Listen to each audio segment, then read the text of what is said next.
I'm willing to work with Republicans on reforming our corporate tax code as long as we use the money from transitioning to a simpler tax system for a significant investment in creating middle-class jobs.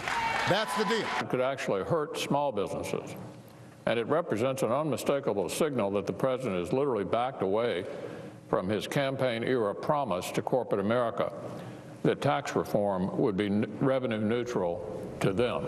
Well, you wonder, Obama says he needs the money, whatever he's going to raise from the tax reform, for investment, which of course means spending on jobs programs. So essentially, as he said, I think the statement from the White House was programs that will jumpstart jobs for the economy.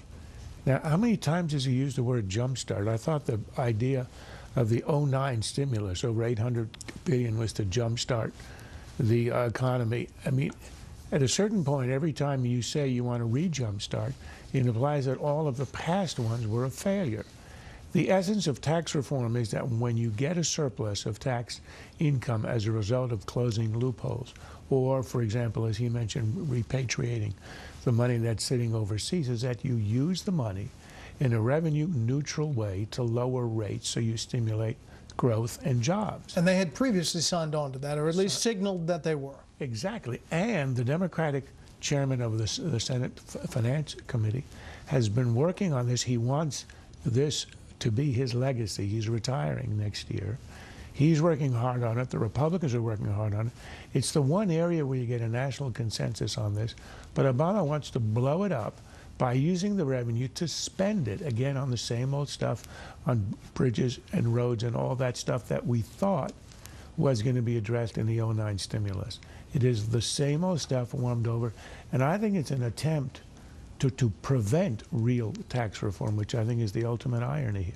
Keep on talking about this, an oil pipeline coming down from Canada that's estimated to create about 50 permanent jobs.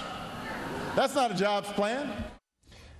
50 permanent jobs is the president's estimate here, and he kind of laughed it off. Look, this is ridiculous. Even the State Department had said it'll be about 20,000 jobs, and that's direct jobs. There are going to be thousands of others dependent on it.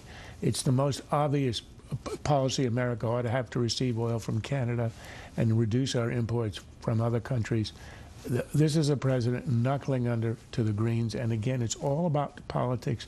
He's in a second term. Somebody ought to tell him it's a time when he can actually achieve things. She's got the best of both worlds. She can pull back and do what she wants to do for the next year or two while she's got a full-fledged political operation. This election is still years away.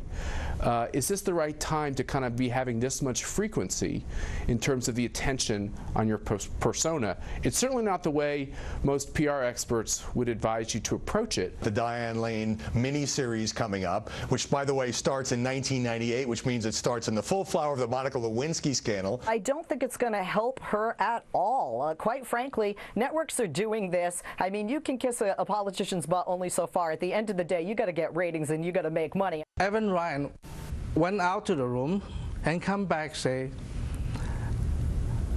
First Lady have a huge debt to the DNC on Christmas of '94.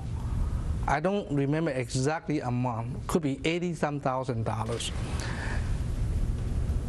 My light bulb goes on. I know what they mean by that. Then I said, I want you to know at that time I'm still new kid in town in Washington, D.C.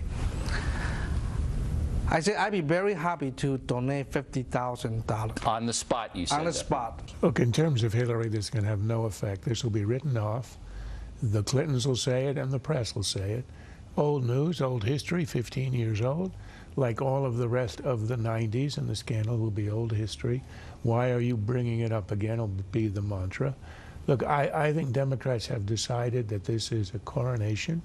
I mean, she has a better chance of winning the nomination than George Alexander Louis has of becoming the King of England. It's something people are, they have decided she is their one hope. And I don't think there's any, her position is unassailable. She has the opportunity to ignore all the hoopla, to make a lot of money in her speeches, and declare it anytime she wants. In the meantime, nobody's going to enter the field.